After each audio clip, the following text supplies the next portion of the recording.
जैन साथियों, स्वागत है आप सभी का आपके अपने YouTube चैनल जीके जीएस के भंडारा पर। आज की इस वीडियो में सेट नंबर 2 और ये आरपीएफ कांस्टेबल भर्ती परीक्षा 2019 की 17 जनवरी 2019 की तृतीय पाली का ये आपका सेट नंबर 2 है। और लगातार मैं आपको आरपीएफ कांस्टेबल और आरपीएफ एसआई के प्रीवियस ईयर प्रश्न करा रहा हूँ। तो आप लोग अगर सारे प्रीवियस प्रश्न कर लेते हैं तो मैं गारंटी के साथ कह रहा हूँ कि आरपीएफ कांस्टेबल और आरपीएफ एसआई में इस बार आपके 40 नंबर जीके जीएस से पक्के होने वाले हैं। तो वीडियो को आप लोग पूरा देखिएगा। वीडियो पसंद आए तो वीडियो को लाइक, कमेंट और चैनल को सब्सक्राइब करना ना भूलें। तो फिर चलिए शुरू करते हैं। तो पहला प्रश्न है आपके सामने कि इनमें से कौन सा विकल्प धूल और हवा की धुरी के कारण प्रकाश के फैलाव की घटना को उजागर करता है। तो ये कौन सा प्रभाव करता है? तो ये करता है टिंडल प्रभाव। पहला का पहला ऑप्शन है वो राइट आंसर है, हो जाएगा।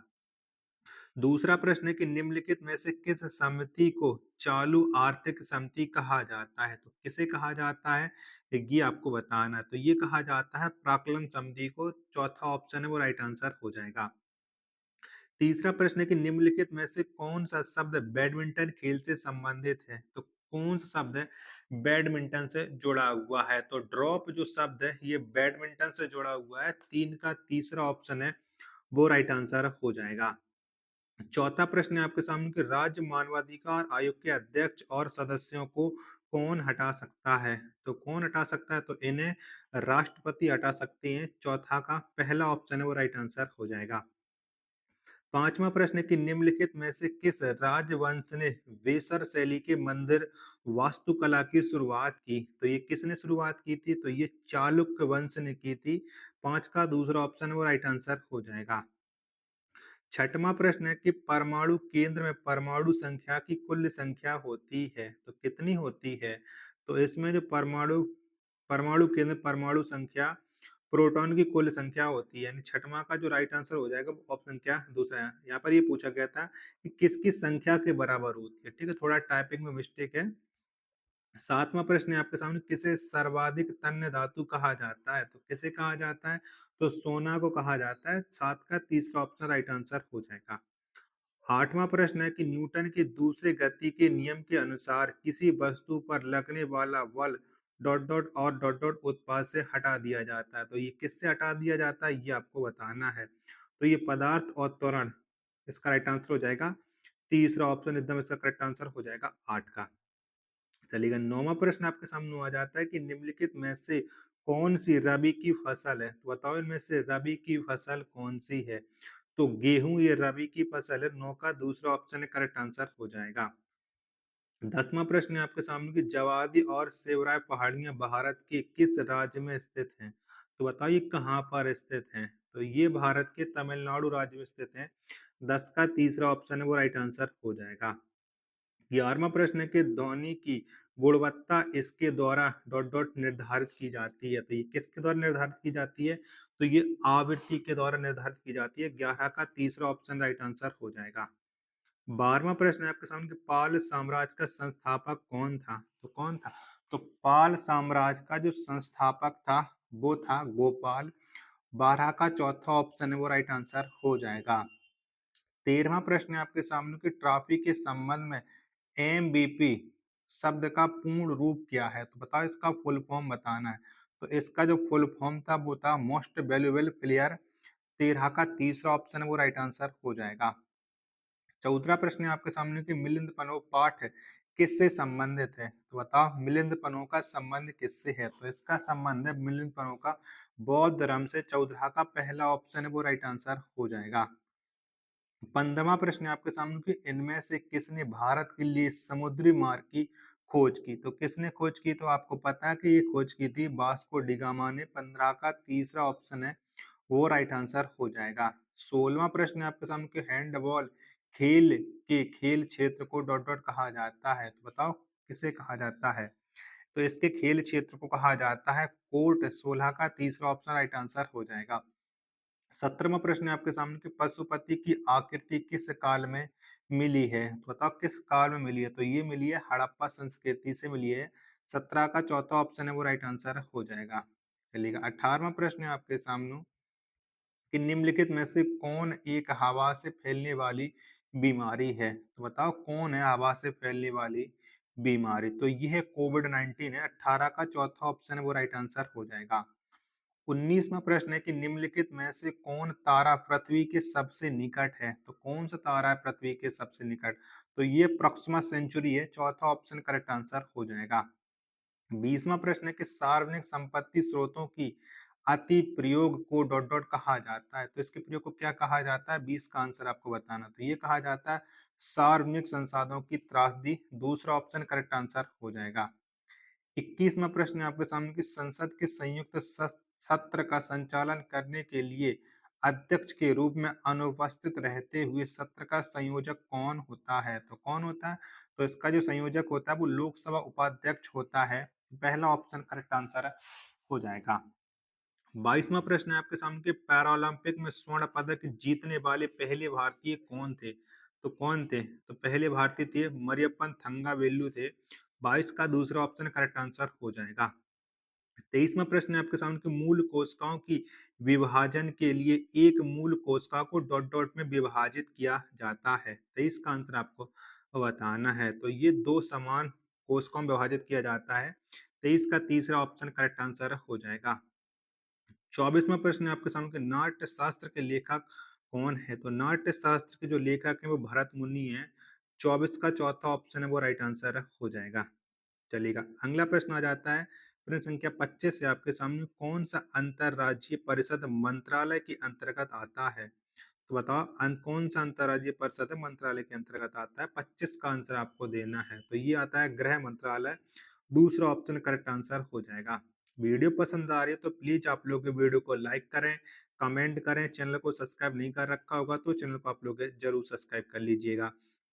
26वां प्रश्न है आपके सामने कि थाल घाट मुंबई और डॉट डॉट को जोड़ता है। तो ये किसे किसे जोड़ता है ये आपको बताना है। तो ये जो जोड़ता है वो जोड़ता है मुंबई और नासिक को। पहला ऑप्शन करेक्ट आंसर हो जाएगा।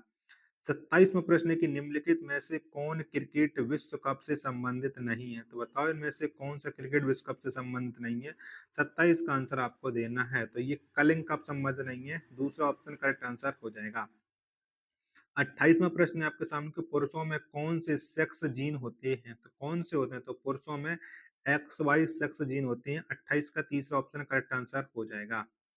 29वां प्रश्न है कि भारत, बेल्जियम और स्पेन में किस प्रकार के संघीय अभ्यास का उपयोग किया जाता है? तो किस प्रकार का किया जाता है? 29 का आंसर आपको देना है। तो ये किया जाता है संघीय रूप से प्रशासित विधि। तीसरा ऑप्शन करेक्ट आंसर हो जाएगा 29 का। 30वां प्रश्न है आपके सामने कि निम्नलिखित में से किसने पाटलिपुत्र की नींव रखी थी? तो किसने रखी थी पाटलिपुत्र की नींव? तो पाटलिपुत्र की जो नींव रखी थी वो रखी थी उदयन ने। दूसरा ऑप्शन करेक्ट आंसर हो जाएगा। 31वां प्रश्न है आपके सामने कि भारत की आकस्मिक निधि किस अनुच्छेद के तहत आती है? तो कौन से अनुच्छेद के तहत आती है? तो ये अनुच्छेद 267 के तहत आती है। 31 का पहला ऑप्शन करेक्ट आंसर हो जाएगा। 32वां प्रश्न है आपके सामने कि नाइजर और जिम्बाब्वे में इनमें से किस महाद्वीप में स्थित हैं? तो बताओ नाइजर और जिम्बाब्वे कौन से महाद्वीप में स्थित हैं? तो ये स्थित है अफ्रीका महाद्वीप में। 32 का चौथा ऑप्शन करेक्ट आंसर हो जाएगा। 33वां प्रश्न है आपके सामने कि राज्य मानवाधिकार आयोग के अध्यक्ष डॉट डॉट होते हैं। तो कौन होते हैं? तो राज्य मानवाधिकार आयोग के जो अध्यक्ष होते हैं वो उच्च न्यायालय के सेवानिवृत्त मुख्य न्यायाधीश होते हैं। यानी दूसरा ऑप्शन है वो करेक्ट आंसर हो जाएगा। चलिएगा। अगला प्रश्न आ जाता है आपके सामने। प्रश्न संख्या है 34 कि निम्नलिखित में से अंतिम मौर्य राजा कौन था? तो कौन था अंतिम मौर्य राजा? प्रश्न संख्या 34 का आपको बताना। तो ये था बृहद्रथ था। 34 का पहला ऑप्शन करेक्ट आंसर हो जाएगा। 35वां प्रश्न है आपके सामने कि निम्नलिखित में से कौन एक नदी बंदरगाह है? तो बताओ इनमें से कौन सा है नदी बंदरगाह? 35वें प्रश्न का आंसर आपको देना है। तो ये है कोलकाता है। तीसरा ऑप्शन है वो करेक्ट आंसर हो जाएगा। 36वां प्रश्न है आपके सामने कि इनमें से किस राज्य में मधुबनी चित्रकला प्रचलित है? तो कौन से राज्य में है मधुबनी चित्रकला प्रचलित? 36 का आंसर आपको देना है। तो ये बिहार में प्रचलित है। अब बिहार कौन से विकल्प में? तो ये चौथा विकल्प इसका राइट आंसर है हो जाएगा। 37वां प्रश्न है आपके सामने कि अनेक आवृत्तियों के मिश्रण से उत्पन्न ध्वनि को डॉट डॉट कहा जाता है। तो क्या कहा जाता है? तो इसे कहा जाता है आवाज। पहला ऑप्शन करेक्ट आंसर हो जाएगा। 38वां प्रश्न है आपके सामने कि निम्नलिखित में से कौन सा महासागर सबसे लंबी तट रेखा वाला है? तो कौन सा महासागर है? तो अटलांटिक महासागर है, इसकी सबसे लंबी तट रेखा है। 38 का चौथा ऑप्शन करेक्ट आंसर हो जाएगा। 39वां प्रश्न है आपके सामने कि 2011 की जनगणना के अनुसार भारत में शहरी जनसंख्या का प्रतिशत कितना है? तो कितना है? तो शहरी जनसंख्या का जो प्रतिशत है वो है 31.16% है। 39 का पहला ऑप्शन करेक्ट आंसर है हो जाएगा। 40वां प्रश्न है आपके सामने कौन सा केंद्रीय प्रशासनिक न्यायाधीश न्यायाधिकरण मंत्रालय के अधीन आता है? तो कौन सा आता है? 40 का आंसर आपको बताना है। चारों विकल्प तो ये आता है कार्मिक मंत्रालय के अधीन। तो चौथा ऑप्शन है वो करेक्ट आंसर हो जाएगा। 41वां प्रश्न है आपके सामने कि पुरानी जलोढ़ मिट्टी को किस नाम से जाना जाता है? किस नाम से जाना जाता है? तो पुरानी जलोढ़ मिट्टी को खादर के नाम से जाना जाता है। चौथा ऑप्शन करेक्ट आंसर हो जाएगा। 42वां प्रश्न है आपके सामने कि वृक्षासन योग में क्या स्थिति स्थिति दर्शाता है? तो क्या दर्शाता है? 42 का आंसर तो ये दर्शाता है पेड़। दूसरा ऑप्शन करेक्ट आंसर हो जाएगा। 43वां प्रश्न है आपके सामने कि डोलू कुनीता डॉट डॉट में एक प्रसिद्ध लोक संगीत परंपरा है। तो ये कहाँ की है? ये आपको बताना है। डोलू कुनीता। 43 का राइट आंसर क्या हो जाएगा? तो जो डोलू कुनीता है ये कर्नाटक की है। दूसरा ऑप्शन करेक्ट आंसर हो जाएगा। 44वां प्रश्न है कि राष्ट्रीय मानवाधिकार आयोग की स्थापना डॉट डॉट में हुई थी। तो कब हुई थी? तो राष्ट्रीय मानवाधिकार आयोग की स्थापना 1993 में हुई थी। चौथा ऑप्शन करेक्ट आंसर हो जाएगा। 45वां प्रश्न है आपके सामने कि भारतीय योजना के वास्तुकार के रूप में किसे जाना जाता है? तो किसे जाना जाता है? तो ये जाना जाता है पीसी महालोबेस को। 45 का तीसरा ऑप्शन करेक्ट आंसर हो जाएगा। 46वां प्रश्न है आपके सामने कि वैसे बाजार को क्या कहते हैं जिसमें कम विक्रेता एवं अधिक खरीदार होते हैं? 46 का आंसर क्या हो जाएगा? तो ये हो जाएगा अल्पाधिकार। पहला ऑप्शन करेक्ट आंसर है हो जाएगा। 47वां प्रश्न है आपके सामने कि भारत सरकार डॉट डॉट के माध्यम से खाद्यान्न खरीदती है। तो ये किसके माध्यम से खरीदती है? तो ये भारतीय खाद्य निगम के माध्यम से खरीदती है। पहला ऑप्शन करेक्ट आंसर है हो जाएगा। 48वां प्रश्न है आपके सामने कि महात्मा गांधी राष्ट्रीय रोजगार गारंटी योजना डॉट डॉट में शुरू की गई थी। तो ये कब शुरू की गई थी?